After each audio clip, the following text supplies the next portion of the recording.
What's up, everybody? It's Wes and Andy. He's back. Welcome to the first Random Fandom of 2025. Yep. This one, Random Fandom, the 89th edition for the second week here of January. Had a little bit of a break. I'm now back from Parts Unknown. Parts Unknown, by the way, that's Mexico, but hey, just on the off chance that weird people want to track me down, I didn't feel like broadcasting that. So I'm back. Well, you could have just said you were in the Gulf of America. Mexicana. I've seen, you know how many of those maps I've seen in the last America? Yeah, I've seen the states, the one where like America is the entire continent, but I also saw one where Mexico was And Canada everything. divvied it up. No, just Mexico, and I thought, geez. that was quite cute, considering that I had spent the week there. Not bad, actually. Weather was a little cool when we got there. It had been raining, so the first couple days were a little bit on the chilly side, but who am I to complain about wearing a pair of board shorts in January and lounging in the pool? So really nothing to complain about. And it was great. Other than I got back, I didn't get home until about 3 o'clock this morning. So Oof. I am running a little bit frazzled today.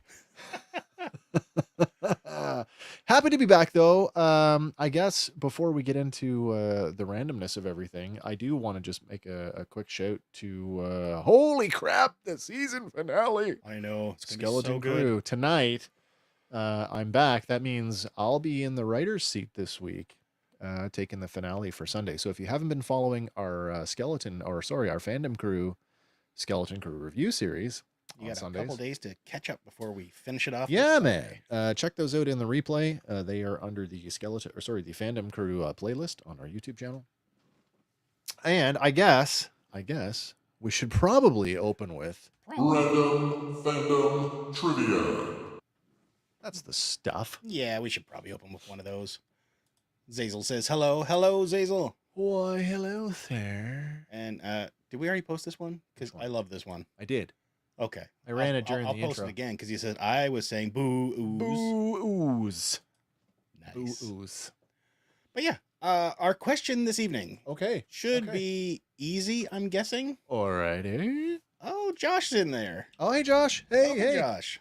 Good to hear. I caught all the news online today about your mom. Glad to see everything's working out all right. I'm glad she's home. So, in the film, The Princess Bride, the boy says only 3 words to Buttercup, I know this one. who realizes they mean I love you. I know this one. Is it A, take me home, B, see you soon, C, as you wish, or D, I hate you? Oh, I don't even have a joke lined up for this one. I can't even joke about it. Oh.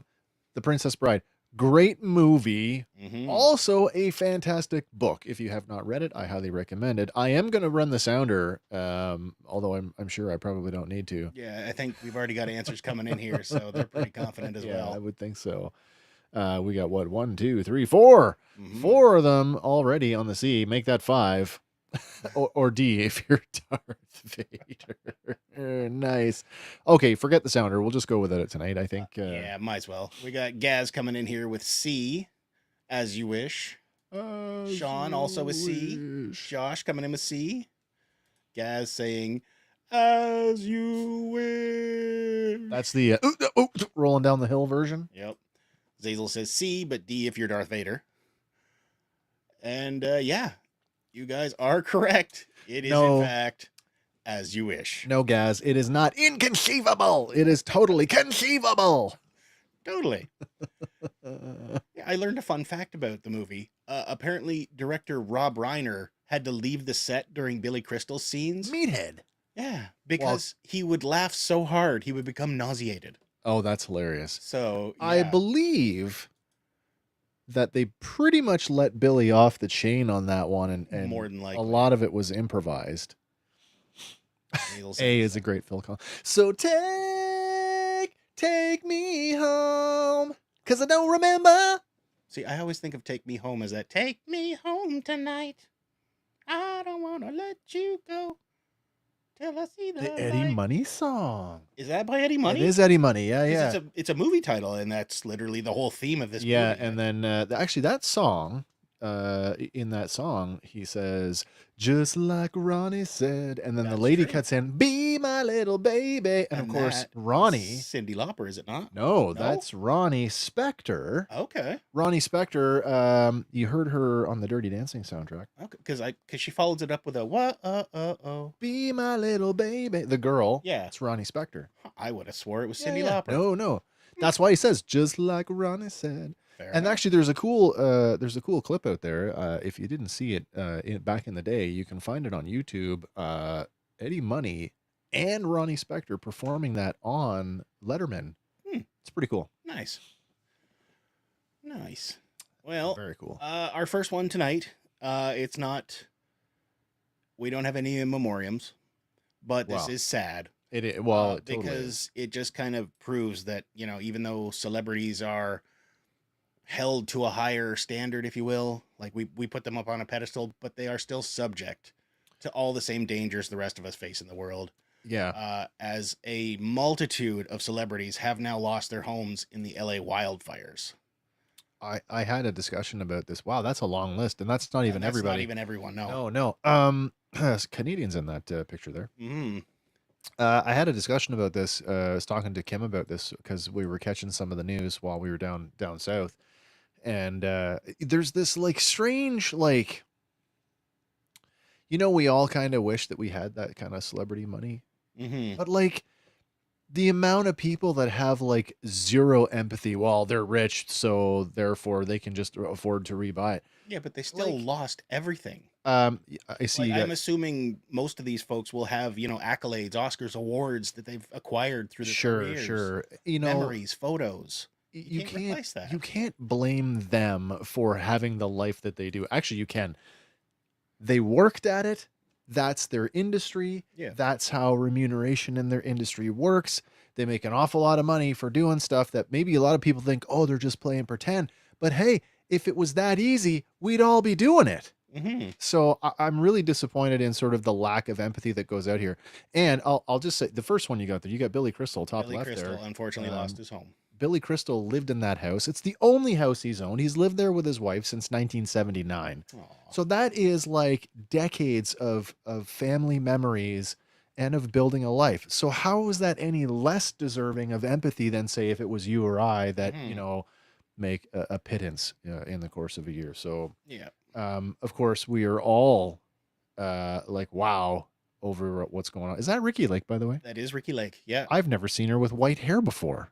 Yeah. Sorry, I didn't mean to fall off like That's that. all good. Canadian firefighting equipment down there, by the way. Did you notice that today? I saw a clip today. One of our French, one of the water bombers from Quebec got grounded. Yes, I saw that a couple days back because Hit some by a drone. dipshit was flying a drone. Yeah. Fucking idiots. And he punched a hole right in the wing. Yeah, that's not cool. That is not cool. Yeah, Zazel, you got it right, man. Good people don't wish bad things on people. Yeah, regardless of their stature in life. Like Mel Gibson's there, but still. I saw that, the media made a headline out of Mel Gibson because he happened to be away from the fires, recording the Joe Rogan Experience at the time. So? Hey, he was out of the house, so he wasn't going to get burned. That's good. Yeah. Now, there's been some talk about the number of animals and pets that have died in the fires, and of course, I'm a dog dad, so that breaks my heart. Mm-hmm. But good to know that people are thriving, they're surviving. They've got family and friends to stay with. I guess Mark Hamill barely got out of his place. He said the sides of the road were on fire as they were evacuating. But man, this whole climate change thing. How Yeah. do you deny that? I feel terrible about some of the, I guess there's no other word for it, excuses that like the Donald Trumps and the Elons and them are Oh making. yeah, yeah. Like, oh, it's the firefighters' fault. Oh, they mismanaged. Oh, they did this, they did that. How do you account for nature? You Well, you can't. can't. You can't. I mean, and you know, you want to fuck with nature. Guess who's gonna win? Yeah, Yeah, every time. yeah, yeah. Every time. Oh, you know what? The weird things I did see about this was, and I don't know the name, but I guess some of the better off were putting out calls for private firefighters, Oh, and I'm like, where the fuck do you think the fucking water's coming from? yeah. That just doesn't make sense to me. Like, I guess further too, I saw it on the Daily Show. Oh yeah. Ukraine has offered to send first Oh, aid there you go. responders. There you go. Like war torn for 3 years, and they're still, hey, you need help. Yeah. Well, that's because Whereas some of the states in America aren't even offering help to them. that's what good neighbors do. Yeah. That is what good neighbors do. Oh yeah, like I'm pretty sure Beyonce has donated a bunch through her foundation. Oh sure. Who else? Sony donated 5 million in support. Jamie Lee Curtis just put up some money. Yeah. I saw a couple more. God, they're not coming to me off the top of my head, but I did see a few offerings Yeah. over the last week. So Which it's nice to see, like yeah, I mean, I sincerely hope, and of course, the Hollywood sign is kind of threatened here. hmm I hope. I saw the worst thing. I guess Trump posted on his where he's edited it for the Hollywood Hills to be on fire, and it says Trump was right. About what? He posted that himself Yeah. on his own On social his- media yeah. platform. What is it? The True Blue or whatever I the don't know. hell it is? Whatever. I don't care what it is. Ah. Yeah. The fires are awful. People They are are. displaced, and lives are never going to be the same for it. No. So More let's than all, 2,000 structures, according to authorities, so far. yeah, we could all be a little bit more compassionate where this stuff is concerned. Yeah. Oh, by the way, first show of 2024. I guess. 5. So, oh my gosh, We're in a new I year. just time traveled. First show of 2025, and if you're noticing a difference here tonight, we had a gear upgrade over the holiday season. I'm still dialing this camera in, but we have now graduated. We are now running 2 mirrorless cameras. So Mhm. no more webcams. Bye bye. I got to get the white balance on this one a little bit more figured out, It's all good. and maybe bring the ISO up a little bit. But anyway, if you've noticed, yeah, we got a new gear. Mm-hmm. I'm quite happy with it too. Yeah. But speaking of compassion, next one here.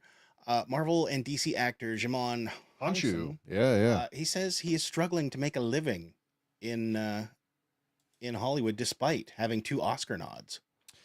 You don't think that, No, that's the you case, wouldn't, but because like we've seen him in Shazam, we've seen him in Guardians of the Galaxy. and a whole lot more. Yeah. But he told CNN that he's definitely underpaid in the film industry, despite being nominated for 2 Best Supporting Actor awards at the Oscars on 2 separate occasions. But he's quoted as saying, "I'm still struggling to make a living. I've been in this business making films now for over 2 decades, with 2 Oscar nominations, been in many blockbuster films, and yet I'm still struggling financially. I'm definitely underpaid." And he continued when he told The Guardian, "I've come up in this business with some people who are absolutely well off and have very little of my accolades. So I feel cheated, tremendously cheated, in terms of finances and in terms of the workload as well." Yeah, it's I don't know what to say about that. Is it? I don't know. Because like Is it a color thing? he thinks it might be in part racism and xenophobia. Well, that's awful. But hopefully things improve because the dude's a good actor.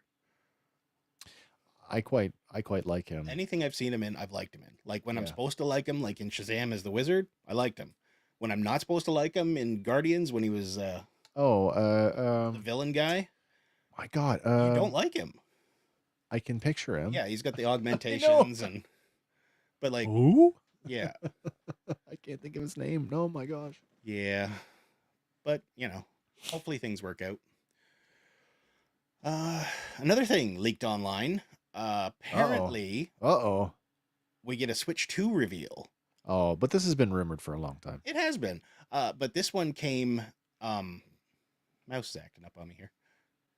Is it not? Oh, maybe I need to charge it. Sorry. That's all good. There we go.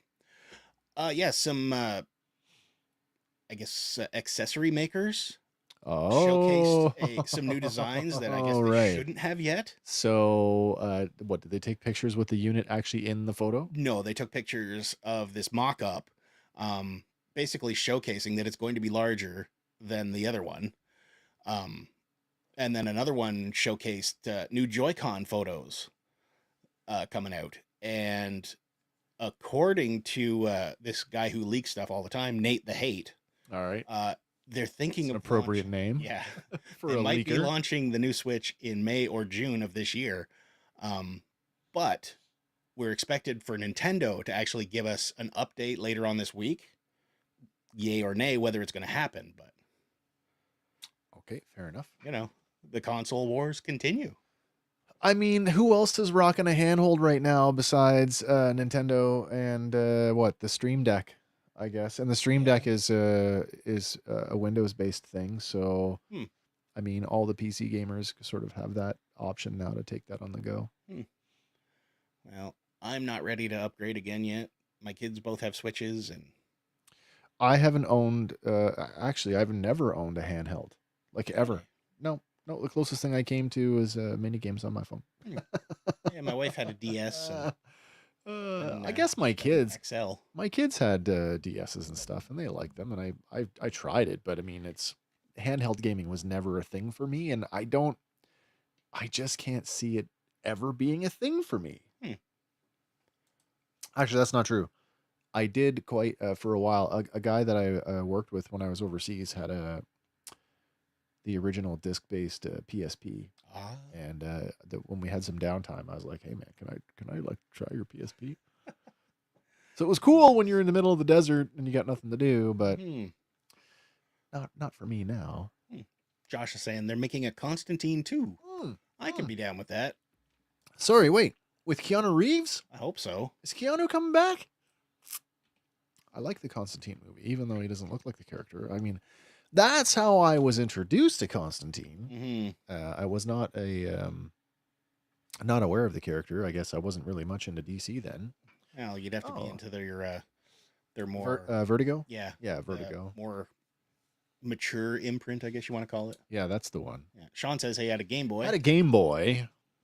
Best Game Boy game. Personal favorite Game Boy game. Personal favorite. On the original Game Boy. Probably Dr. Mario. I was going with Tetris. Although Same I do like Dr. Mario. Dr. Mario on the NES. Yes. I did like that. Yeah. It's on the mini console too. Another thing, premiering this Thursday, January 16th. Harley Quinn season 5. Wait.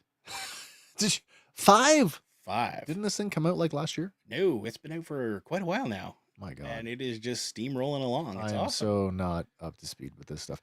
Okay, so where do these fit in with the DCU? Elseworlds Tale. These are clearly Elseworlds? Yeah, because it's like its own self-contained animated universe, and it's super fun. We've got Kaylee Cuoco coming back as Harley. Lake Bell is returning as Poison Ivy.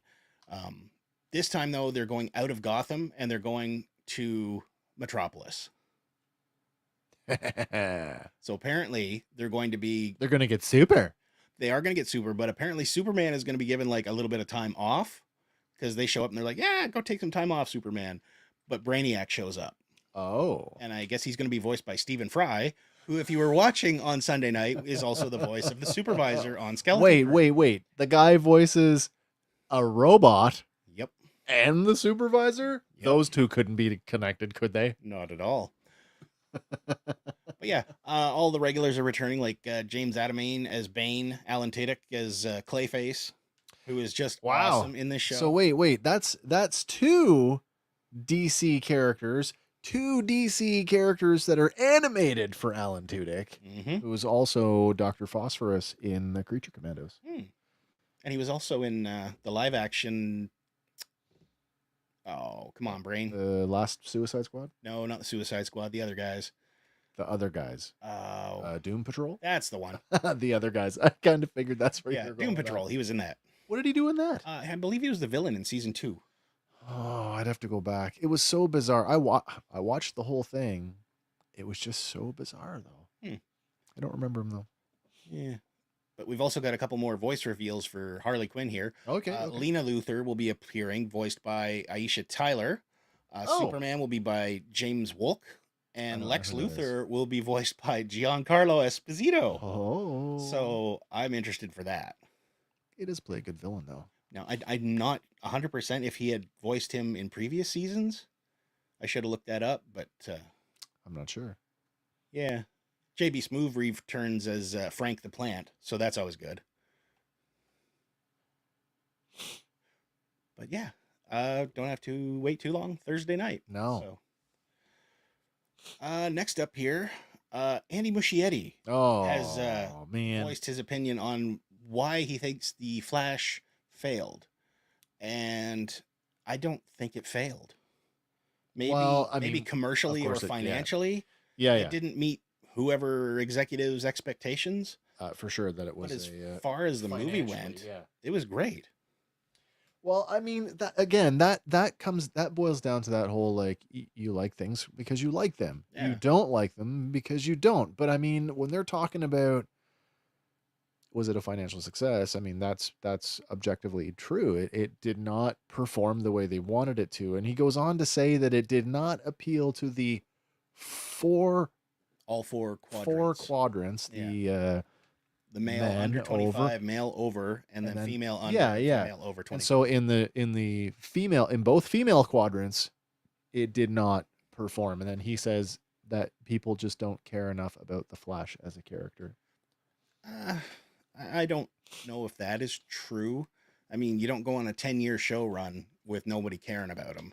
I guess not. At the same time, I mean, Grant Gustin had cemented himself in the role. And has also said that he is up to reprise the role if he's asked to do so. Mm-hmm. Now, you and I had the opportunity to speak to Andy Muschietti on the street, on location, when he was working on Welcome to Derry, and we both kind of sort of did that. Hey, and this was before the Flash, just before the Flash came out. He was flying out that Thursday to go to go to the LA premiere, and we had said that we're really looking forward to seeing your movie and hope it does well. And even then, he was like, I guess we'll see.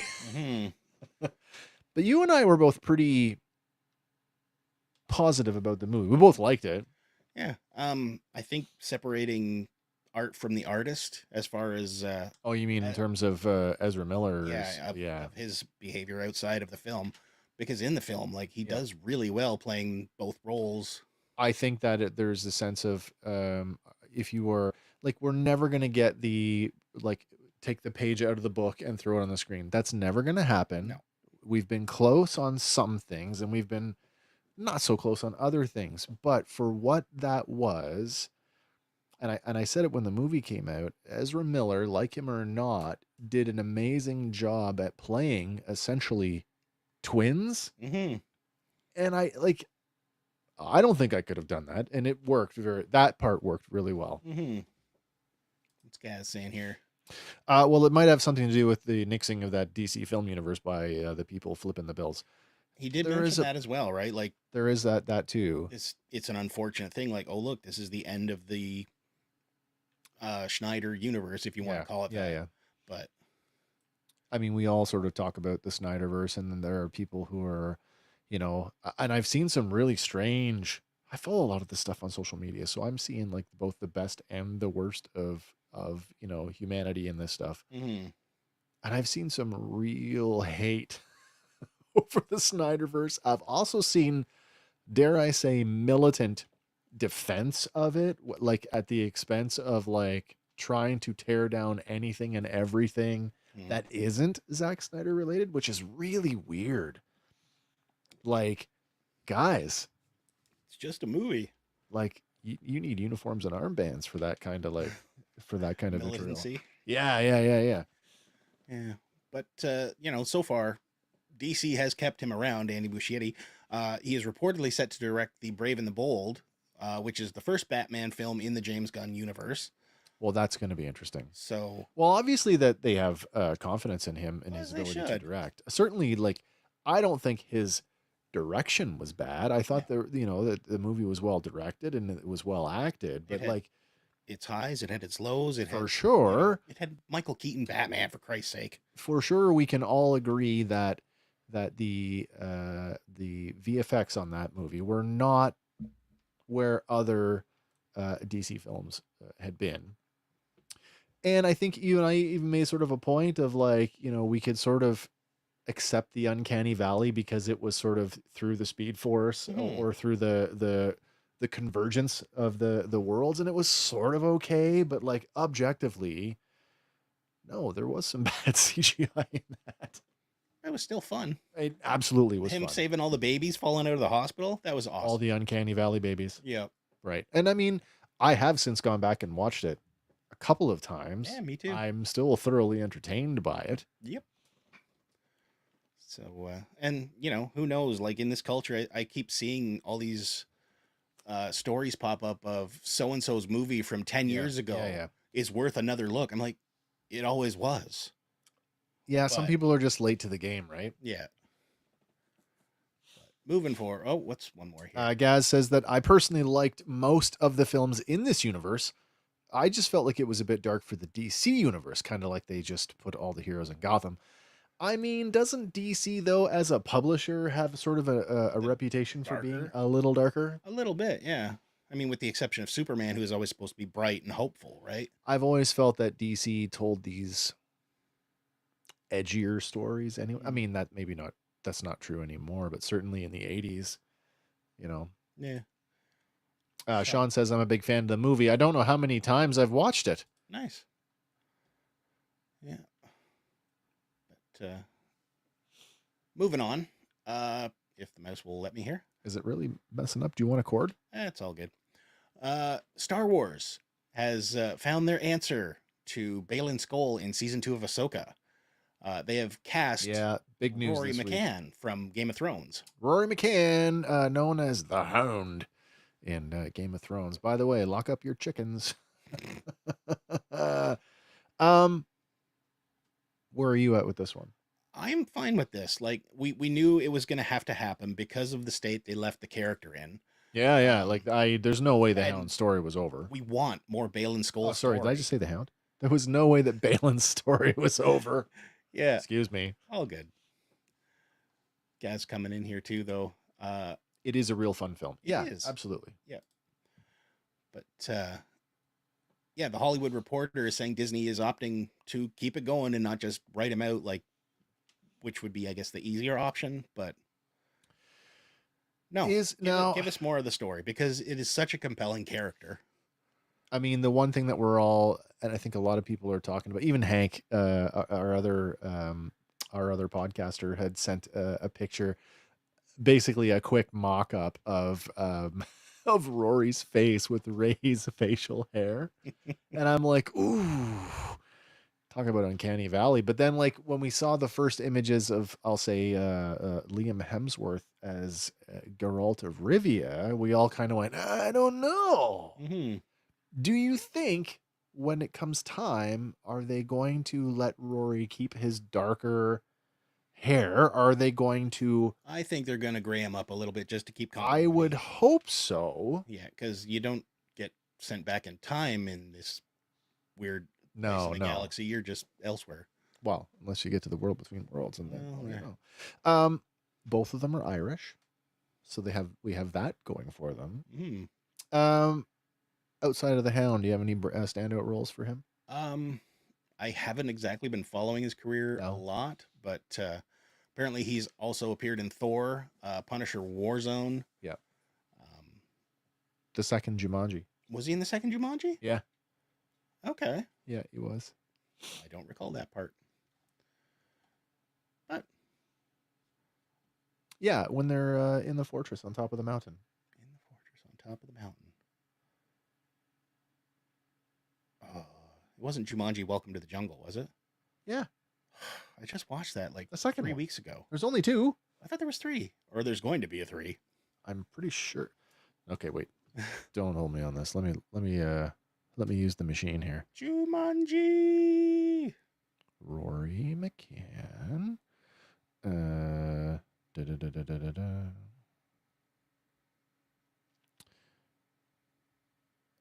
This guy. Okay. I would not have thought that was him. It's him. Yeah, the voice. As soon as I heard him. Now, which character was he?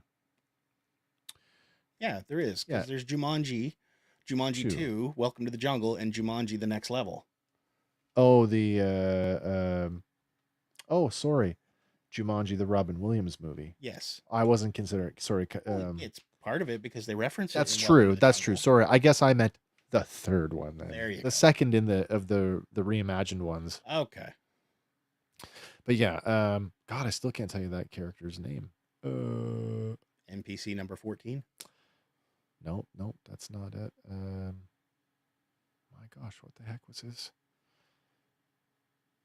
Yeah, Jumanji The Next Level, but I can't think of his freaking name. Maybe I can find it here. I don't want to spend too much time on this. That's all good. Jurgen the something. Anyway, Jurgen. Sounds like somebody at a Highlander. It does, yeah. Well, this next one is not Highlander, but it is coming from the mind of George R.R. Martin. There can be only one. Oh, Yeah. no. Really? Yeah. Okay, what's he doing? The trailer looks good, and it's going to be starring Mila Jovovich and Dave Bautista. It's called In the Lost Lands. I just saw something about this. Do we have a trailer for this? We do have the trailer linked to in the show notes. It looks good. It's going to be directed by Paul W.S. Anderson of the Resident Evil fame. Oh, nice. And go figure with Mila Jovovich. They're reteaming again. But the story centers on a queen who, desperate to fulfill her love, makes a daring play, and she sends the powerful and feared sorceress Grey Alice, played by Mila, to the ghostly wilderness of the Lost Lands in search of a magical power, where the sorceress and her guide, a drifter named Boyce, played by Dave Bautista, must outwit and outfight man and demon. It'll be in theaters March 7th of this year, and the trailer looks really good. So this is based on a George R.R. Martin short story. Okay. Yeah. So, but we did link to it in the show notes if you want to go have a look, and I'm in for it. It looks good. I haven't watched the trailer yet, so I will let you know after that. I think it'll be right up your alley. It's got a real, almost Rebel Moon type feel to it. Yeah. But, well, not exactly. Kind of. Well, I'm not going to weigh in on the Rebel Moon yet. Jumanji was great, but I liked Zathura better. It's that little sci-fi kid in me. I don't know many people that would say they liked Zathura better. I don't remember actually watching Zathura front to back. See? Point proven. Sorry. So what? Zahua? Zaboomafoo? What? Zaboomafoo. Zaboomathura. Yeah. So this next one here, Netflix, Raw from WWE has officially had their second The Netflix era has begun, brother. It has. And brother, did it kick off weird. Hulk Hogan was booed out of the building on their opening premiere. On the way in and out, or just in? Basically, or just the music hit, and Michael Cole tried to make it a big deal. Yeah. But the crowd took over. Even the Netflix closed captioning registered crowd booing. And he tried, and even I got a little pissed off with his trying, because he comes out and he's like, oh, me and the WWE are partners. You mean Hogan trying? Yeah. And then he's like, I've had some great partners like Macho Man and Andre the Giant. I'm like, really? You're going to drop him as a name of your partner after the shit you said at the Republican National Convention? And that's probably where a lot of the... I think a lot of it is, yes. A lot of the booing is coming from. Yeah. He wasn't there to promote WWE or wrestling. He was there to promote his Real American Beer, which apparently has signed a multi-year deal with WWE, and it will appear on the mat weekly, advertising it. Now, apparently Hogan was a last minute swap because, because Stone Cold didn't want to show up or something. yeah, something like that. But yeah, apparently now there's talks that because of the negative reaction he got, they're going to reinvigorate the NWO Hollywood Hogan. That way the boos seem legit. But What? yeah, I mean, but there has been so much on the internet about, well, why are they booing him? And I'm sorry, but if you haven't been paying attention Is to there- documentaries and podcasts and everything else that's come out in the last few years, there's a lot out there. There's a laundry list of reasons is there why people are even booing him. is there even a reason, like a story reason to Bring him back parade, like to go the Hollywood route? just because Hollywood was a villain. And if the crowd is going to boo him, then he might as well be a heel. Then the affiliation with the beer, the branding is completely wrong. Oh, yeah. I mean, all it was like a 4-minute booze cruise, commercial. Yeah. I felt bad for Jimmy Hart, who was there waving the American flag, bless his heart. But I mean, Jimmy's been around forever. He has, but he has never at least been caught on social media doing some of the stuff Hogan has. No. Gaz says that was towards the end of the show too, and he didn't even make Didn't make it out to the ring. No, he just hobbled out like a few feet from the entrance, Yeah. delivered his promo, and you could see he was visibly shocked, like, why are they booing me? And it's like, dude, you were racist. You're supporting Trump this year. Well, 2 years ago you were making a joke video about him. Yeah. So- I saw a Mark Henry video in the last week, sort of talking about, hey, tried to give him an opportunity to sort of make amends for it. And he didn't really want Didn't want to to do it. Really want to do it. Yeah. Strange. Yep. I certainly, we've talked about Hogan in the past, especially when it came to that the Republican convention, Mm-hmm. and certainly, I mean, I I really lost a lot of respect for him. So I did. Like growing up, man, I bled red and yellow. I was a yeah, Hulkamaniac. absolutely. Like the Hulkamania, I think is The training, the prayers, the vitamins. yeah. It's swirling the drain, buddy. Yeah, but Swirling the drain. he's lost my respect now. Yeah. Yep. But Although, at the same time, when you think about the top 10, yeah, and that's one of the main arguments a lot of people are arguing on the line. Like, you can't take away what he did for the sport of wrestling. he did the same thing that everybody else in pro wrestling has done. They took somebody else's idea and made it better. But he also, I counterpoint to that, and a negative tick in his column, he also prevented the unions from coming in the 80s. True. Which would have increased the safety, and dare I say, had the safety regulations been better through the 90s, some people would still Might be still with be us. here. Yeah. No, you got a So, point with that. I mean, there's a flip side to every point you have about him, but yeah, he did. He was a huge part of the business in the 80s, I mean, but you can't look at Hogan without looking at superstar Billy Graham. no, And Dusty Rhodes, and Ric Flair. Yeah, right. And arguably Jesse Ventura fits that bill too, right? They Absolutely. both did like the feather boas. They all did the feather boas. Like Gaz says, Roddy Piper. Yeah. Rowdy Piper, always my fave. Hogan wouldn't have been as big of a face as he was without Piper. Oh yeah. You're only as Yeah. good as the villains you face, right? So, Oh yeah, the ones that put you over, right? yeah. Yeah.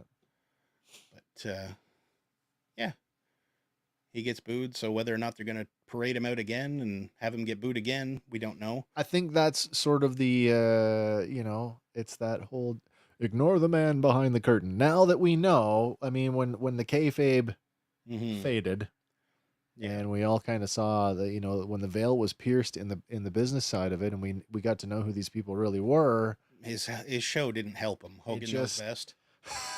You got to see this whole other weird side of him, and Sure, but I mean, a lot of that was all for the cameras anyway. true. But the way he was looking at his daughter in that was not right. And then he divorced his wife and married somebody who was like his daughter, which is creepy as hell. But look at Linda. She was a buxom blonde, She was. right? And I mean, that's his type. I guess so. That's his type. Yeah. But moving on. Something else bad for kids. Oh, But, kids shouldn't be watching this because its chances are it's going to be R-rated. oh boy. We got our first trailer for Peter Pan's Neverland Nightmare. Is this part of the Pooniverse? I believe it is. Oh boy. So this is a horror retelling of the Peter Pan play from 1904 1928. But it is not for kids. As you can see on here in the two photos in the middle, the top is this movie's version of Captain Hook, while the bottom is Tinkerbell. The bottom. The bottom one is Tinkerbell. Like we're talking about the two middle images, right? Yep. Okay. Yeah. The trailer is gory as hell. Tinker hell. Might as well be. But yeah, this is the fourth installment of the Twisted Childhood universe, I guess they're calling it. Oh, we've abandoned the Pooniverse? I believe we have. I guess maybe Pooniverse sounds wasn't a little the best, bit... but, yeah. Better sneak a whiffing. Apparently it's set to be released this week in the States, but it's going to be released February 24th over in the UK. Yeah. So I don't see this getting a super wide release just because of the content. No. But we did link to the trailer in the show notes if you want to go have a look. Warning, it is graphic as hell. And I'm going to say that the guy playing Peter Pan took a lot of inspiration from Bill Skarsgård as Pennywise. Because it is creepy as hell. That makes sense. Yeah. But moving away from there, how about we talk some toys? All right. So, first up this week, we got some stuff from Hasbro, including a batch of new Transformers. Some reissues in here as well. Some reissues, I believe. Yeah, Some yeah. new. We're getting a leader class Optimus Prime from Age of Extinction. Yeah, this is Is it a reissue? a reissue. Okay. And it's probably going to be less decoed. Like, I don't mean to come down. Actually, you know what? It's okay. These are Bayverse Transformers. I can shit all over these. I can unabashedly shit on these. I love the movies. Think they're lots of fun. Hate the toys. They're just awful. And this one, I mean, like all of that gray plastic. Like there's no chrome on him anywhere. He needs chrome. There's no chrome. That truck and is shiny as hell in the movies. It just looks awful. But, then we get leader class Shockwave from Dark of the Moon. This is a reissue. Actually, in fact, as far as Bayverse figures go, this is probably one of the highlights of the Bayverse toys. Certainly one of the best of them. And I think in the Bayverse, an instantly recognizable character, that head sculpt, when you saw it in the movie, you knew who that was. Giant purple head, single central eye, like, oh shit, it's Shockwave. Yeah, and the toy was really cool. We're also getting a Voyager class Ironhide from War for Cybertron. Yeah, no, the War for Cybertron, this is a video game, right? And we've had the War for Cybertron line. It was its own line. I can't even tell you what year it was, in the mid 2000s. But he's a deluxe figure, so he's reasonably, this is in that six-ish inch scale. Again, though, like I went through this once before. I wasn't going to do it all over again, so. We get a deluxe class Wheeljack from Dark of the Moon. Yeah, another, like, I don't know. So Don't look at his face. It's awful. Yeah. And then what's with the giant sword-looking thing there? I don't know what that's supposed to be. It's supposed to be some kind of spear or something, I think. Red says... How many of you guys have wave in your name? Sound wave, shock wave. Hazard wave. How about Autobot Quick Jazz Wave? Yeah, okay, so Jazz is a reissue. Yeah, and this one is based on the movie from 86. This is the Transformers, the movie, Studio Series 86, Jazz, which we've already gotten this mold. And I believe, don't quote me on this, this might be a straight up reissue. Like 100% reissue. Like, I don't think there's anything done here. I don't even know if the deco is even changed at all.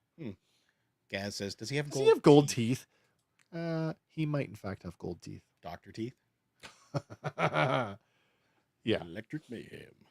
But, then to round out this set, we get deluxe class Optimus Prime. Oh, no, I'm sorry. There is some difference in the deco. Okay. There is a bit of a deco difference, but it is the same mold. And another Yeah. BossBot. And I love BossBot, but I don't understand the reason for this. I mean, is based on the Transformers Devastation. which is that video game, the cell shaded video game, which is essentially like it's a fighter, which is cool and all, but I mean, it's essentially meant to be G1 Optimus Prime. Yeah. And we just got Studio Series 86 Prime, who is maybe the best mainline Optimus we've gotten ever. That's the one that came with the two little. Yeah, that one. Yeah, with the flame effects. Yeah, so he can bounce. Do up the and thing transform where from the opening when the truck goes over. Yeah, that's the thing. Better looking than this guy. Although, I mean, if you're a sucker for cell shaded windows, maybe you like that. It's not a bad looking figure if you don't have one. But, listen, if you are a Transformer fan and you don't have an Optimus Prime, where you been? Right. And to me, no, it's a deluxe, so he's a little bit smaller, but like there's some serious. First of all, I have an issue with and I get it as a Transformer guy. They get smaller and they get less plastic. And less plastic means more hollow spaces. But like now, we're not even trying to conceal the hollow spaces. Look at the truck mode. Yeah. I mean, what is going on there with that big open space between the front wheels and the back wheels? True. I'm not a big fan of that. So this is 100% pass for me. Fair enough. There is another one, though, from Transformers Generation Selects, and it is Trypticon. This is a reissue of the Titan class Trypticon that came out before in the, I don't know if it was Power of the Primes or what it was, but basically each time we do an iteration on the main line, when we change the name, they've essentially given us a new Titan class figure, and Trypticon was the Titan class for whatever series it was. He's back. He's back now for Age of the Primes, but this time he has no stickers. He's all paint, and they've fixed the hip joints from the previous release, which were notoriously finicky. So if you did not get Trypticon the first time around and you wanted a little more cartoon decoed one, this is your opportunity. Nice. Pre-order for this one actually started today at 1 p.m. on Hasbro Pulse. Yeah, there was one other thing that they revealed on this one, and it was an Amazon 2-pack. It was a pair of Wreckers. Possibly this one here, the Wreck and Doom collection. Oh, that's them. There you go. Top Spin and Spinster. Reissues. Oh, reissues again? Oh. Yeah, that Top Spin is almost... The funny thing about the deco on that, I have the Top Spin... Excuse me, the in his proper colors, which are like blue, blue, white, and chrome. But these like there is like a bajillion like knockoff. There's like a bunch of knockoff of these two, like the jump starters, and the red and blue was one of like the super common ones. Okay. So it's kind of cool to see him in the knockoff colors. But no, this isn't for me. So okay. Fair enough. This one actually goes pre-order today at 1 p.m. on Hasbro Pulse, and then everybody else can order it Amazon.com, I guess, through 2 p.m. So now, if you need it. I'm sure that these will go relatively quickly, but probably. Sticking with Hasbro, though, we got a couple more from them, including the latest wave of Marvel Legends, which is a mainly X-Men wave. We get Ultimate Wolverine here, alongside with Marrow, who actually I've been waiting for. Oh, yeah? Also get Fabian Cortez from Magneto's dudes in... the floating asteroid M. We get really? Cyclops in, I believe, his X-Factor costume. We also get Gambit from the Isn't that, Age of Apocalypse, Age of Apocalypse version. Yeah. We get X-Force Nightcrawler. And we get Generation X's Husk. And when you get them all, you get to build Marvel's Nemesis, which is the second time they've taken a crack at this figure. The first one is ridiculously expensive. So was that done in the Hasbro line, or was that done in? Okay. No, actually, I believe it was in the Toy Biz. Toy Biz. Okay. Yeah, but it's a good looking Build-A-Figure. Are we saying that this one's better then? I'm gonna say not better, just different. Just different. Okay, that's fair. The first one had more comic accurate look to it, but this one's still pretty good looking. Pre-order, I believe, started today for these, so yeah, get out there and get them. Hasbro also released a couple Star Wars items, including this, I guess you would call it a Troop Builder 2-pack, Black Series, Phase 1 Clone Trooper, and Super Battle Droid, both being inspired by Episode 2, Attack of the Clones. Oh, yes, sneaky bastards. So, yeah, it's a good-looking battle droid, and I know you love clones. This, like, and again, they're appealing to, you know, the right sensibilities. Troop Builder pack, not just one. Here's two. Yeah, 2 figures in 1 pack. The good thing is it's the new clone body, and it's that Phase 1 clone with the removable helmet. So if you didn't get that guy before, now's your chance again. Right, and which I did not. So, and I just got the single release Super Battle Droid. So I don't know if I'll be going in on this one. Fair enough. Because the likelihood is I'm not going to display my clones with their helmets off anyway. Well, if you got enough clones, you could do some with, some without. And honestly, Gaz says, Roger. I don't think I have any of my clones with their helmets off. None of them. Not even the named ones. Aw. Not even the Bad Batch. Aw, poor the Bad Well, they're all season 1, so like they all have to have their armor on. There you go. But they also released this for the Vintage Collection. It is a 3-pack of the Journey of Anakin Skywalker. Oh. So we get Anakin when he was just full-on Jedi Knight. Then as he began his fall in Revenge of the Sith. And they cap it off with a Darth Vader with a clear helmet. And a removable hand? And a removable hand as he's getting electrocuted by the Emperor at the end of Jedi. Okay, that's cool. Yeah.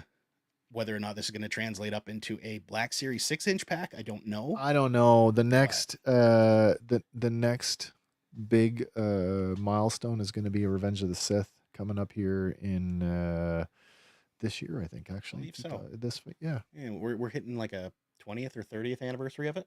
Yeah, so I mean, I'm expecting some things for Revenge of the Sith, which probably Lava Reflections Darth Vader. you will probably get an Anakin Skywalker because we got him back in what wave? We just covered this 2, I believe wave so. 2 or 3. Mm-hmm. He got an archive release, but I think we can do an updated version of Anakin with an updated head sculpt With and the face paint of Hayden. Well, they did that in the archive series. Mm. It got an improvement, but I do think that there is room for a new Black Series Anakin for Revenge of the Sith. For that matter, I would expect legs. I don't know if they would do the gimmick with this. I think if you're gonna do that, make it a slug figure and a pack in with, say, like an Obi-Wan. That'd be cool. Like the 2 of them with the little hover platforms in a box over some cardboard lava, maybe. But yeah, I would say for sure we're gonna get an Anakin and possibly a new updated Obi-Wan as well. Gaz says, Star Wars, can I get an Exar Kun figure? Exar Kun. That's a good question because he is definitely a fan favorite Legends character. Okay. Exar Kun, the original 2-bladed lightsaber, double-bladed lightsaber. Yeah. Yep. Darth Maul stole it. Not really stole it, but the idea came from that. Fair enough. A few episodes back, we got our first look at the McFarlane Orion figure. We've got some more stuff because apparently it is available now online and at Target for our American friends. Oh, nice. It's a good looking figure. Was it always a gold label? I don't know for sure if it was always gold label, but this particular one here is. Even comes with his little fly around harness thing that he rides around on. And if you're a fan of the New Gods, like, this is a no-brainer. But okay, Astro harness. They're calling it the Astro harness. Oh, okay, there we go. But yeah, 7-inch figure comes with his harness, base, and an art card. So yeah, I know you'll love this next one because what is a show without a Batman figure? But this one is from Batman and Oh, Robin, and it dear. is the gold label Frostbite edition You know, in of that Batman. I meant to talk to you about this because in that time that we like over the holidays when we took our break, there was another one of these. The Nightwing, I believe it was. Yeah, and the Mr. Freeze. Actually, Oh, we got that. hold on Oh, for we, Mr. oh, Freeze for a sorry. second here. Okay, All good. I'm talking out my behind now. I'm But, sorry. I mean, really, if you're getting the Mr. Freeze, this is not a bad one to get next to it. I'm thinking, you know, I didn't get the Clooney bat on the single card release. Could I buy this and paint it? Maybe. Because I'm guessing it's the exact same sculpt. Oh, just yeah. with the fists for the ice fists, I guess you want to call them, for when he gets all frozen up. Freeze! Yeah. But Mr. Freeze got a reissue from the Build-A-Figure from the Batman and Robin movie. It is Blacklight Gold Label edition of Mr. Freeze. It's kind of cute. It's 100% within the realms of that movie because Yeah. the neon and the blacklight featured so But- heavily. But like seeing them side by side like this, and these are the same figure. Yes, this is the same figure under Even- regular and blacklight. Even without the black light, that's still a good looking figure. Mm-hmm. It's still pretty damn close Yeah, to the movie. so. I liked it the first time around, and I still do. Comes with a freeze ray with an ice effect, art card, and a battery-powered blacklight space. Oh, a black light base. So That's cool. extra display power, I guess. That's very cool. And this next one's similar to the Orion. We did get a first look a few episodes back, but we got the full one now, Yeah. as it is available for Wildcat from the Justice Society of America. And Oh, right. as far as a street fighting superhero goes, this guy looks good. Looks like he's ready to throw down. Got his little cat whiskers on his mask. Yeah, I'm not a big fan of the wrapped hands, but again, that is the character. Yeah. And then one more out of McFarlane I just saw was announced today, joining the Music Maniacs lineup. Pre-order launches for the 17th of January on this one. Who doesn't need a Flavor Flav? Flavor Flav. That's right. That's hilarious. So, oh my gosh. you know, it's Flavor Flav. Comes with a giant clock. Does he come with the tower or speakers behind him? I hope so. That'd be but cool. I don't know for sure. But I mean, if they're doing him next year, they have to do Chuck D. I mean, God, do you recall what era of Flav is this? I'm going to say early 2000s. Yeah, so I feel like you almost need to go back to the Fear of a Black Planet Mm-hmm. and like try and go for those likenesses and just do all of Public Enemy. Yeah. But moving over to, That's hilarious. we're going to come back to Flavor Flav in a bit Okay. because All he's right, now my all right. friggin' hero. But sticking here with toys for a minute, we got from NECA the Ultimate Mummy Ardath Bay figure. Oh. Now this one comes with a multitude of extra hands, extra heads, staff, a little flaming thing, map, and a knife. It's a good looking figure. And going back to the Karloff Mummy movie, right? You want to get this guy to go next to your other one. What didn't this guy do? Lots. Boris Karloff, I mean. Yeah. He did a lot. He did. Okay, it's the Scroll of Thoth. Sorry. Yeah. Guy says, "Oh wow." Oh, wow. Mm-hmm. Wow. Wow. Sorry, wrong one. Wrong. Wow. Apparently, it is shipping now, so look for it on shelves relatively soon. I just think of what's the guy from I think of the modern the Brendan Fraser mummies. Yeah. Benny. Yeah. Benny the rat, basically. Yeah. This next one, I don't know where I sit with this one. It is the Teenage Mutant Ninja Turtles from Mirage Comics Black and White First Turtles 7-inch scale 2-pack. Oh, we've done these before. Have we done these ones Yeah, before? they've I know been we've done done before. like the comic Black and White Deco. Yep. But this particular 2-pack comes with alternate heads and weapons for all 4 turtles. So That's right. So you essentially, buy you're two going to of have them. to buy 2 of them to get your full set. to get all 4 turtles. Yeah. Yep. Yep. Which, And that's a reasonable way to do it, considering like the look of them mhm. in those early days. They all looked the same. Yeah, they're neat looking. We've had various variations of these. Various variations? Yeah. Wow, am I that tired? I don't know. We've had differing variations of the Eastman and Laird, like the early day turtles before, and man, they're okay. I mean, yes, the comics were black and white, so that certainly fits in with that, but it's not, I still like them in color, to be honest, but Gaz says, ew, no concept turtles. But yeah, they do resemble basically the original sketch that they did up, right? Yeah, they do. They really do. Josh says, I got the classified Storm Shadow digital camo from GameStop today. cool. That's cool. Does that mean we'll see them in our GameStops in what, 6 months? Around that. I will pass on the turtles. Yeah, me too. Fair enough. But moving over to Super 7, we got one from their Ultimates line for Dungeons and Dragons. Dekion, if I'm pronouncing that right. Oh my gosh. Yeah, Dekion. Yeah, 7-inch scale, glow in the dark too. So I know that's not one of your favorite. It's not one of my ideas, things, but this cartoon really is one of my things. And even not glowing, he looks like a pretty decent figure. With Hasbro not doing more in their line, you're kind of,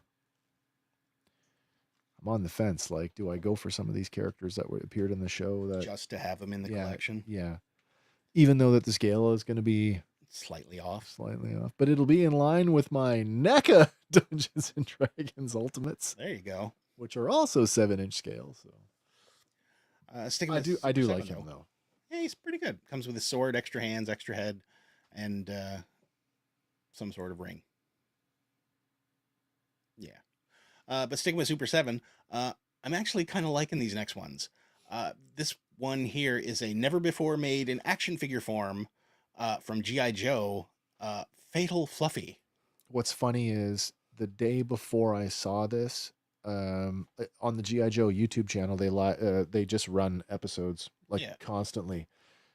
On their Real American Hero channel, I just watched this episode the day before I saw this. Really? Yeah. I'm like, what? Gaz says, haha, he looks like a Scooby-Doo villain. He does kind of look like a little bit. He's one of the 13 ghosts. Mm-hmm. But yeah, these ones actually, they're not like your general reaction figures. They actually have 12 points of articulation. That's true, but also Reaction has expanded the line. They're doing O-ring. Yeah. They're doing O-ring figures for G.I. Joe, so which is kind of nice, which would make it fit in a little bit better if you're still collecting 80s Joes, right? Although I've just, having looked at the CoverGirl and Duke, I'm not a big fan of the color. The colors just seem too bland. No, they're like vibrant? Too vibrant for me. Not muted enough. Yeah. Yes, effing Fatal Fluffies. Aren't those Monchichis Fatal Fluffies too? Don't start. I know. Another one coming from this line though, Raymar, which I don't recall the episode he's from, but come on, mouse, help me out here. There you go. Oh, he's from the movie. Is he from the movie? Yeah, he's from the 87 movie. He was in the pit with Duke. Oh, okay. In the fighting pit. Yeah, because he looks like a Conan knockoff, basically. Oh, yeah. He's huge. Like, does it say how big he's going to be? He's going to be 4.5 inches tall. So that will stand well over your 3 3/4. Yeah. So that would make him suitably larger than your 3 3/4 figure. Nice. I mean, he's a cool figure, but again, my relationship with G.I. Joe action figures, well, it's your fault. Let me just say that. I accept the responsibility.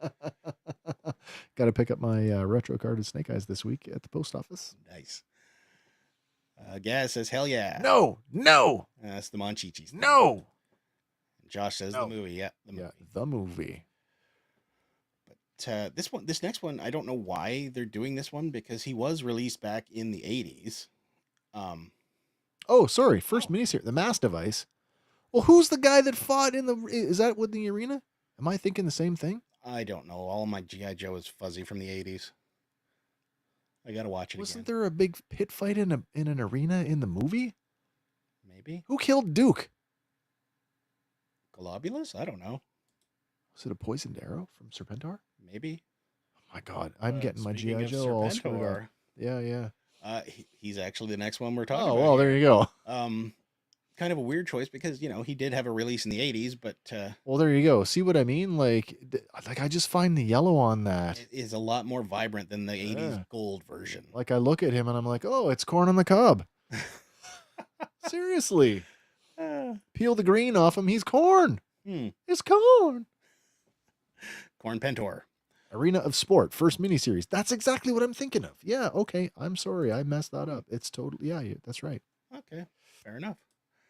And then the last one in this that we've seen, like you said, Duke, who is coming out. Yeah. And now that you're pointing that out, yeah, he's really vibrant Not a as fan far as of that the, yellow shirt yeah, goes. just not a fan of that. Because it should be more like a tan, right? Yeah, not yellow. Not corn on the cob yellow. Yeah. Come on, mouse. I might have to switch the one. Okay, I get it. Oh, they're all based on the Sunbow. So they're supposed to be more of an animated look? Okay. I can buy that. Mm-hmm. I guess.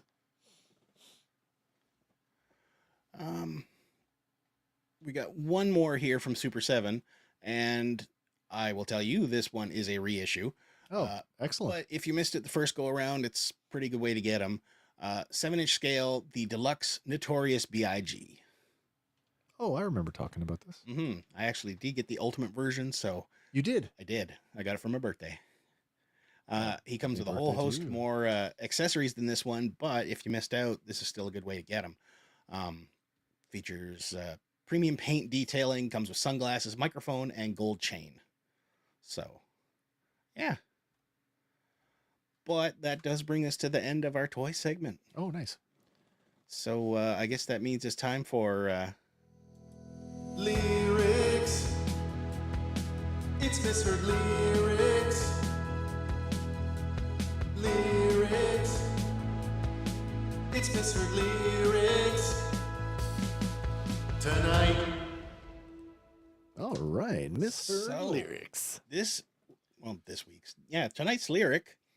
It's a goofy one, but I've got What do you mean? 2 chickens in parrot ties.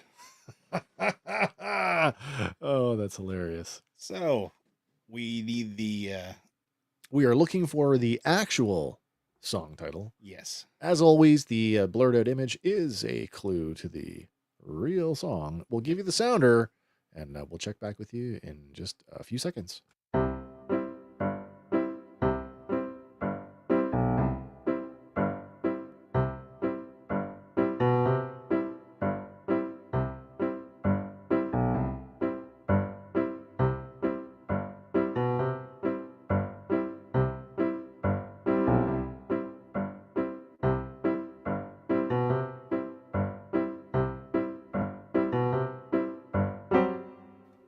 So abrupt.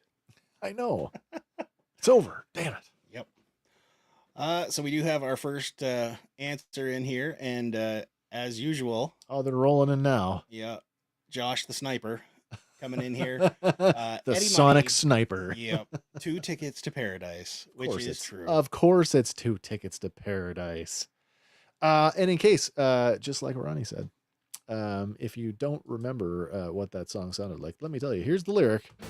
I've got 2 tickets to paradise. There we go. Mm-hmm. So congratulations, Josh. Gaz also coming in with that. We're all winners tonight. True. Brooke Benton 2. Brooke Benton. Is that true, eh? Did it cover? Is that, or is it the other way around? I don't know. But what I do know, the mouse does not love me this evening.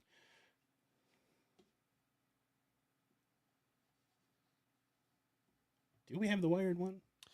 I can definitely hook you up here. Just give me a second. As I switch over the slide here. Yeah, this particular one released as a single in June of 1978.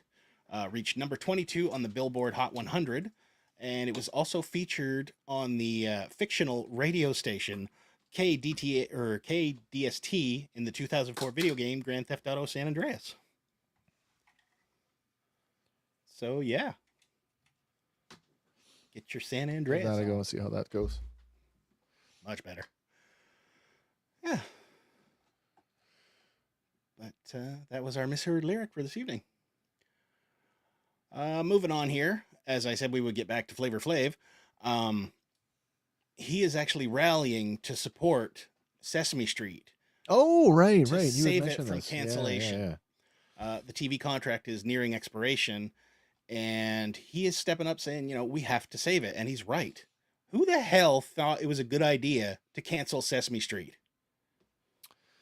You know, the landscape of television has just changed so radically It that has. I don't know if it's. When's the last time you watched Sesame Street? Mind you, your kids are younger still, so Yeah, but they were never really Sesame Street kids. no. But, I think of Sesame Street from the days when we were kids, and Mhm. it's, you know, that's just my, like, I'm a Mr. Hooper era kid, like. Yeah. And they taught you about everything you need to know, making friends. They even taught you Yeah. about death, Well, that's true. counting. Like how many people don't or have that earworm? You know, 1, 2, 3, 4, 5, 6, 7, 8, 9, 10. As soon as you said it, 11, 12. you didn't even have to start singing. I was already singing it in my head. Yeah. But you know, it's been on since 1969, and It's true. it's entering its 55th and perhaps final season, because of his contract with HBO, after it took over from PBS in 2016. Warner Brothers Discovery chairman David Zaslav, also fumbled the rights to TNT's hit show Inside the NBA, was in charge of negotiating surrounding Sesame Street.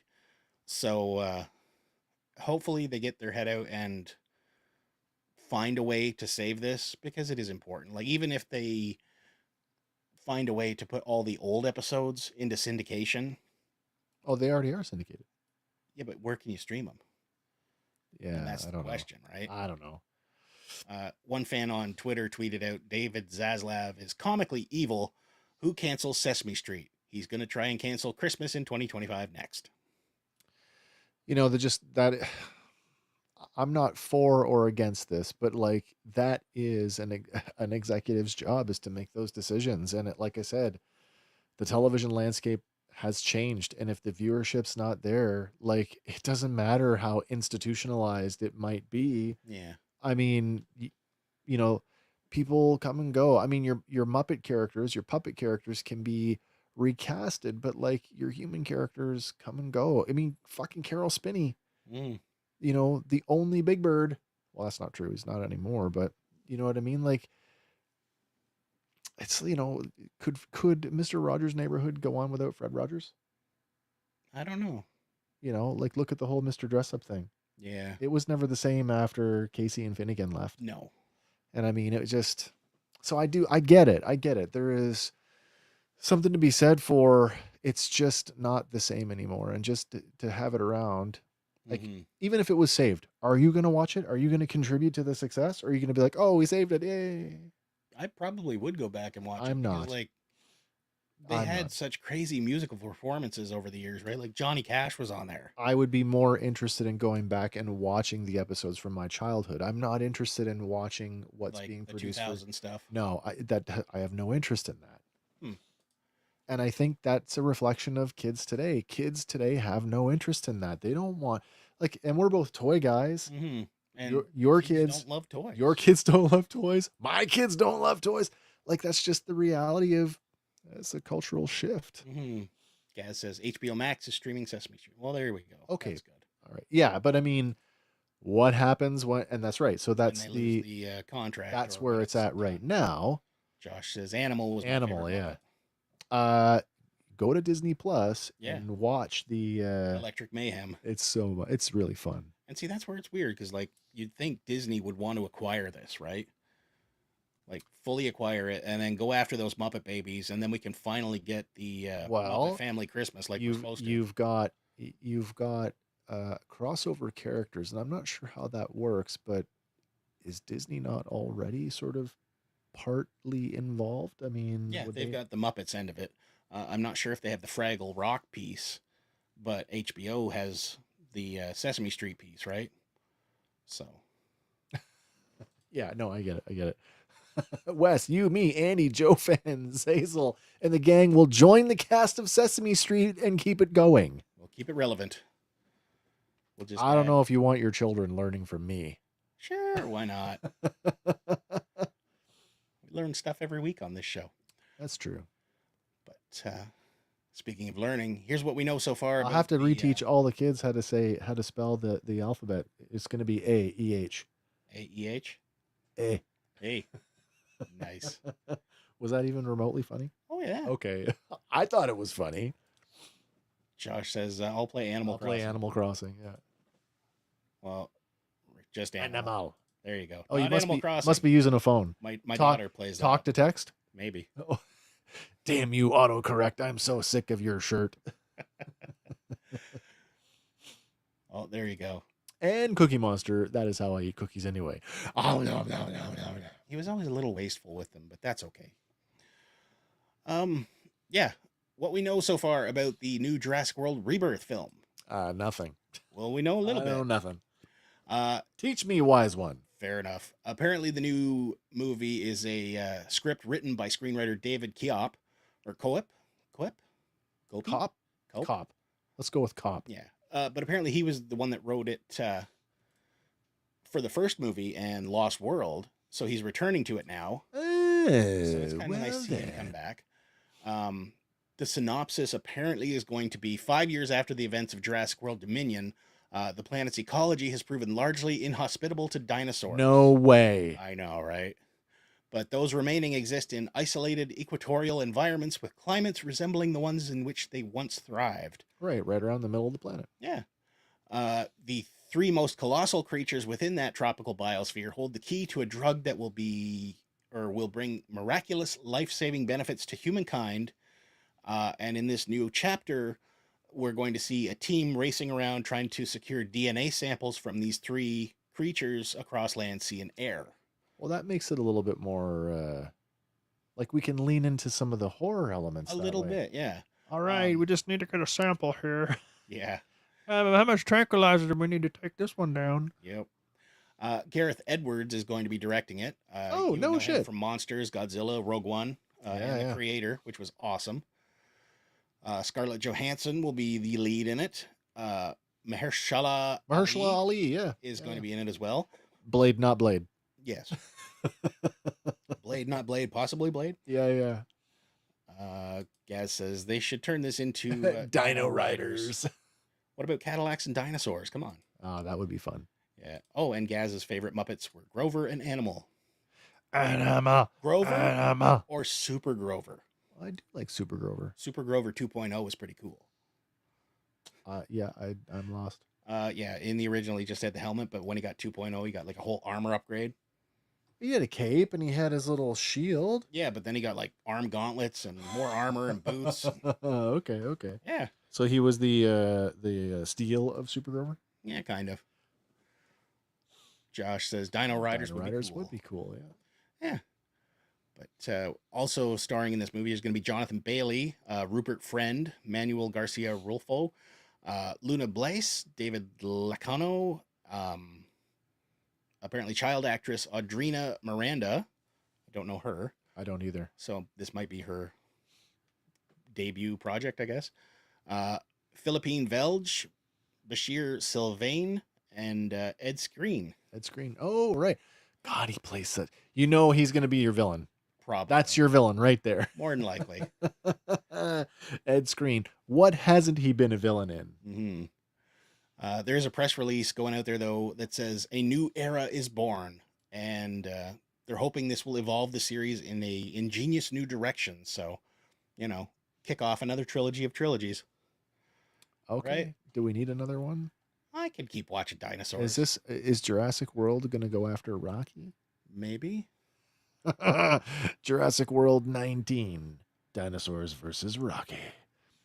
Rocky 14. Jurassic. Jurassic Rocky. I just watched Rocky 1 today. We just do a Andy, I don't know if you know this, but Grover is Super Grover. He is Super Grover. No. You mean they're the same Muppet? It's, Next, you're going to tell me Clark Kent's Superman. I could make the joke about the Pokeroo, but it would go over Gaz's head. What, the Pokeroo? He was here. I missed him again. Again and again. So this next one is an update to one we covered earlier because it was bananas. Lizzo has spoken out for the first time since getting sued last year. What'd I do here? There we are. Gaz says, well. Well, yeah, that Pokeroo joke. That's a Canadian kids show. Canadiana. Yeah, look it up. It's called The Polka Dot Door. You want to go Come after the on older. and see what's new or see what's for the polka dot door. Go back and find the 80s episodes because those are the best ones. Well, the best one you can't find because it happened at Ontario Place where he keeled over. Who? Pokeroo? Dude in a suit had a heart attack. Oh. Pokeroo! In a live appearance. Wandering around Oh, Ontario boy. Place. Not good. Not good. No. Traumatizing kids since the 80s. But yeah, Lizzo says she was blindsided by the dancer's sexual harassment suit. Well, maybe don't abuse your people. Well, she went on, interview with Kiki Palmer on her podcast and said, I was literally living my dream. And then the tour ended and 3 ex-dancers just completely blindsided me with their lawsuit. And if you don't recall, it alleged these 3 dancers accused her of sexual harassment and fostering a hostile work environment. Her former wardrobe stylist, Asha Daniels, also filed a suit a month later, accusing the singer and several members of her team of sexual harassment, disability discrimination, illegal retaliatory termination, and assault.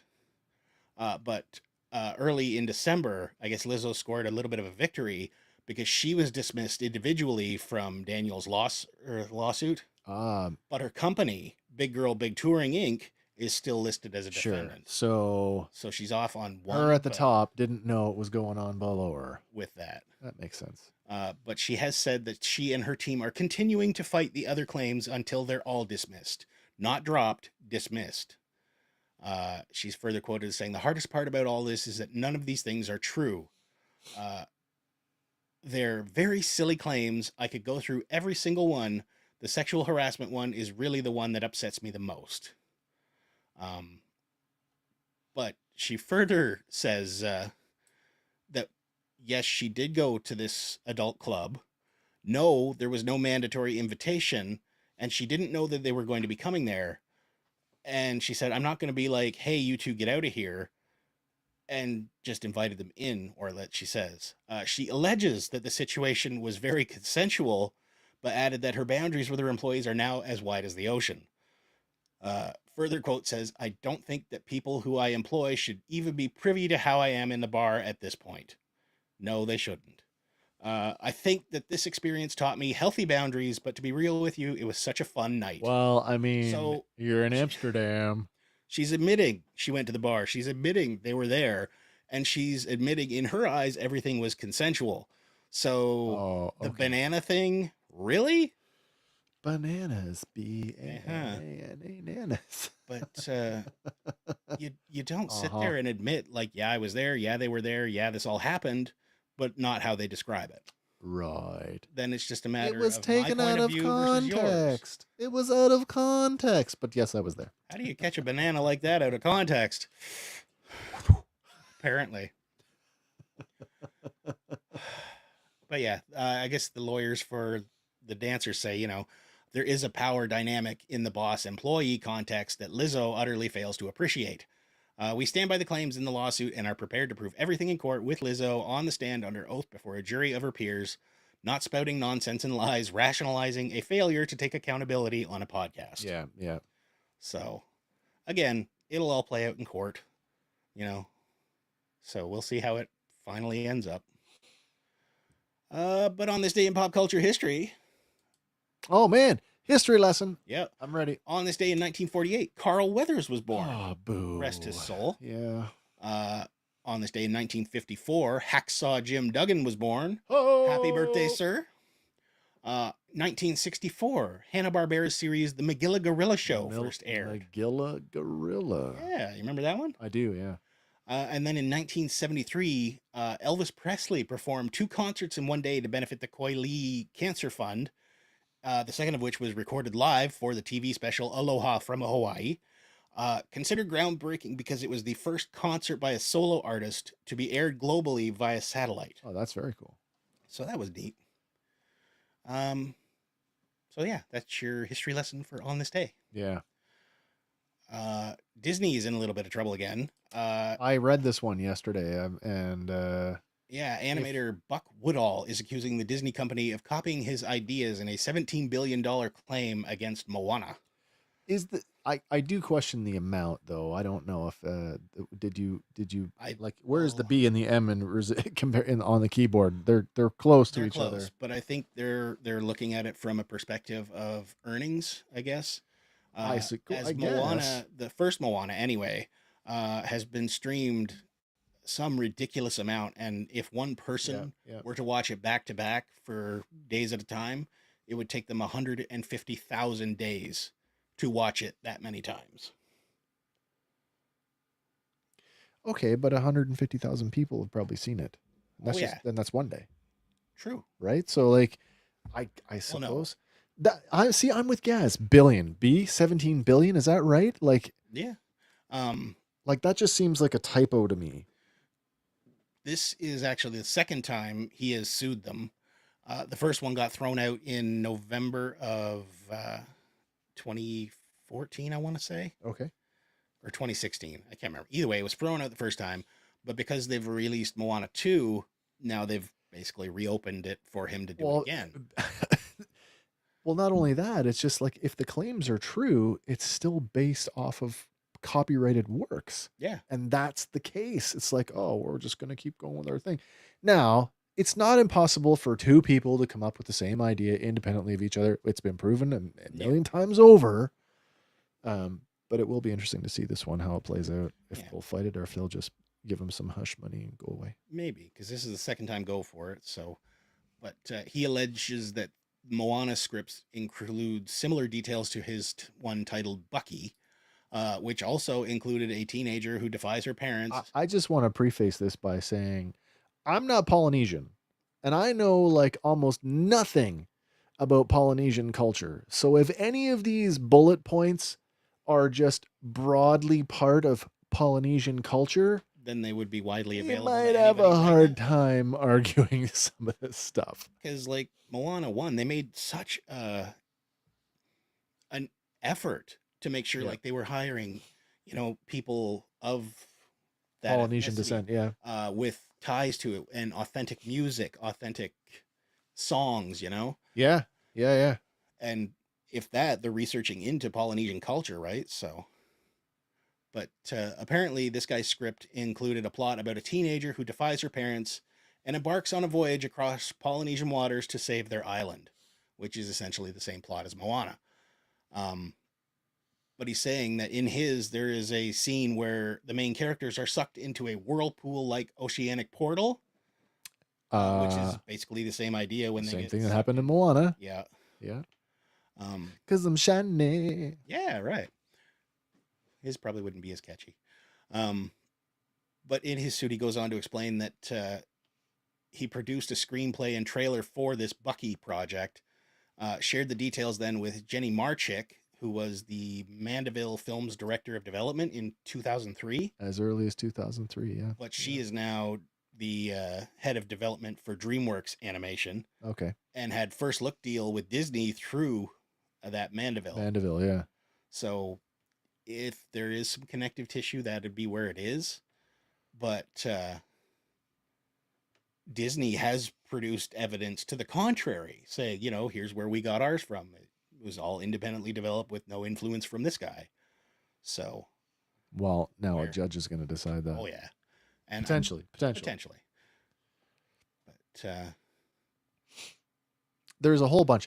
I read a bunch more on it that gave some more details on some of the similarities, and like there's like one of them is a pig and chicken companion, and I'm like, It does get kind of. I mean, I like pork and I like chicken, and I'm sure Polynesian people do too, but pigs and chickens as a travel companion on the ocean, with a giant tattooed demigod with a hook. well, that's not necessarily with a hook, but a Polynesian demigod. Mm-hmm.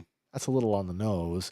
But again, are these just is this a widely known cultural thing within Polynesian culture? I don't know. I believe so, because I actually read something earlier that the tale of Moana goes way back further than this, where Moana was actually a sea sprite that basically fucked with Maui, Okay. tying his hook to a rock. He got pissed off and dragged her out of the ocean and left her for dead on the beach. Okay. Okay. So even Disney didn't come up with this idea. Apparently, it's actually one of the tales out Wow, there let's of be Polynesian honest. lore. Let's be honest. The most popular Disney animated movies are not original ideas. No, They're nothing you is. know, yeah. Like the Grimm or the Brothers Grimm are responsible for a whole host of them. So Hold up. His main character is Bucky? Like Buck? Like Buck Rogers who gets swept up into a time portal to 500 years into the future? maybe, or maybe he was writing it for, you know, his own name because he's Buck Oh, Woodall. Buck Woodall. Yeah. But Bucky, I mean, you could make a case there for some Winter Soldier action. Oh, I don't know about that. Bucky. So we got one more here before we end it off tonight. Okay. All right. We've got a release date, which is actually moved back to April because it was supposed to be going off in January, but it's not now. We've linked to the trailer in the show notes. If you haven't seen it, Screamboat, Oh, dear. which is not part of the Pooniverse, Oh, no. Okay. but it's in the same vein. It is their horror movie take on Steamboat Willie. And they have released the first image of Howard Thornton transformed into... Wait. How did he get that cannon off an X-Wing fighter? I don't know. Considering he is supposed to be literally a mouse terrorizing this ship. Yeah, I buy it. Sure. He's an evil-looking mouse. It's an interesting costume. Yeah. This looks like this is your uncle after having too many to drink at the Halloween party. Could be. Yeah. But yeah, David Howard Thornton, if you don't know, is best known as Art the Clown in the Terrifier franchise. Oh, no, I wouldn't know that. So, Nope, wouldn't know it. yeah, we've linked to the trailer in the show notes. It's kind of goofy. But yeah, it follows a group of New Yorkers on a late night ferry ride that turns deadly when a mischievous mouse begins a rampage, targeting unsuspecting passengers. The unlikely crew must band together to thwart the murdering menace before their relaxing commute turns into a nightmare. Murderous mouse. Yep. That's Gaz says that's a mouse. a mouse? Dude, he's got ears. Look, he's got whiskers. And a cute little Steamboat hat. Yeah. And I know I've blocked it out here with my little headline, but he is wearing the shorts with the buttons. So Oh, dear. yeah. Okay. But yeah, it looks like it might be a fun horror movie. So, along with Thornton, the cast includes Allison Piddle from Stream, Yeah. Tyler Posey from Teen Wolf, Amy Schumacher from The Mean One, Jesse Posey from Teen Wolf, Jesse Cove from Cobra Kai, Kaylee Hyman from Terrifier 2, Rummy C. Jean Lewis from Hightown, Jarlath Conroy from George A. Romero's Day of the Dead, Charles Edwin Powell from The Exorcist 3, and cameos from Brian Quinn and stand-up comedian Joe DeRosa. Oh, dear. So, wide cast there. So, That's funny. are they going to survive the evil mouse? Who knows? I don't know. But yeah. So we have one last Oh, item man. this evening. As we wind up for the evening, it is that time once again where I must remind you that Andy, he's out there in the aisles. He is hunting for you and I so that we can save a few dollars with this week's toy hunting tip at Dollarama. Yeah, so this week, fans of Disney can see Disney Doorables Series 9 Mini Peek collections. They're little blind boxes. Yeah. You can get either 2 or 3, depending on the one you pick. I believe they're going for $4 or $5, but they regularly retail for $7 and up. So save a couple bucks there. Also showing up is Barbie You Can Be Anything dolls. Going for $5, and they regularly retail for $12.99 and up. So Cool. yeah. That's cool. That's not bad. Josh says that makes me think of Beekman's World with the guy in a rat suit. Beekman's World. Oh, a cartoon. A Yeah. cartoon, yeah. But yeah, that's what we got this week. Man, another week chock full. Of course, it's been a couple of weeks since we've had a random fandom, so there's of course lots more that we didn't talk about tonight. Yeah, Couple hours away from the finale. we are about an hour and 20 minutes away. Waiting with bated breath. An hour and 20 minutes away, unless, oh no, it's 9. No, it's 6 p.m. Pacific. And 9 p.m. Yeah, they're not doing the whole, it'll be at the same time in every time zone. Yeah, so it's coming out here very shortly in the next hour and a bit. So if you've been watching Skeleton Crew, tonight is the night. Yep. The finale. We're going to We figure got out lots who of that, questions left to answer. So we'll figure out who that supervisor character is. Skynet. Or something like that. Probably. And yeah, but that'll be it for us. We'll be back on Sunday with our final take on that. It'll be Fandom Crew, the final edition For season 1. for season 1. That's true. On Oh well, season if 2. they get a season 2. Next up for Star Wars, it's going to be Andor later on this year, and I think it's earlier than later. We don't have an official release date yet, but I think it's first quarter. But until then, we'll probably dip back. I know Hank is pretty excited to get back to the stuff we were doing prior to, which was our Back in Black series. Turn our attention back towards the land of Star Wars action figure collecting as we revisit the Black series one wave at a time. Yep. There's also Ewoks season 2 we could dip into. Ewoks season 2. I do want to get back to Ewoks. And I definitely want to cover droids. It's such a fun time with season 1 of Ewoks. I was pushing for droids. I got outvoted. We'll get there. Taking a look back in 2024, and we were looking at some of our most popular videos, and it's just a reminder that we need to be doing more stuff. So Weapons of Star Wars, that's probably going to make a comeback this year. I got a few more firearms that I'd like to cover. Nice. Amongst other things. And of course, you guys want to see us or hear us talk about some Star Warsian stuff, let us know what tickles your fancy, and we'll take a look at it. Yeah. All right. Anything else you want to touch on before we wrap it up? That's all I got. Yeah, me too, man. I'm still lagged from my vacation, so I'm probably going to go and have a nap before Skeleton Crew. There you go. Remember, guys, all the YouTube stuff right here that you can like and subscribe. You can follow us on all the socials. If you want, you can check out. Let me do it this way. We have a Patreon. We have one single level of support. If you wish to support us that way, you can find us. We're there too. We kind of hang out here sometimes. Hey, this one's cool. This is where you get all the cool looking shirts like this guy. With a lot of what? We're sitting close to 100 at this point. No, I believe we're at 140. We're over 100. So there you go.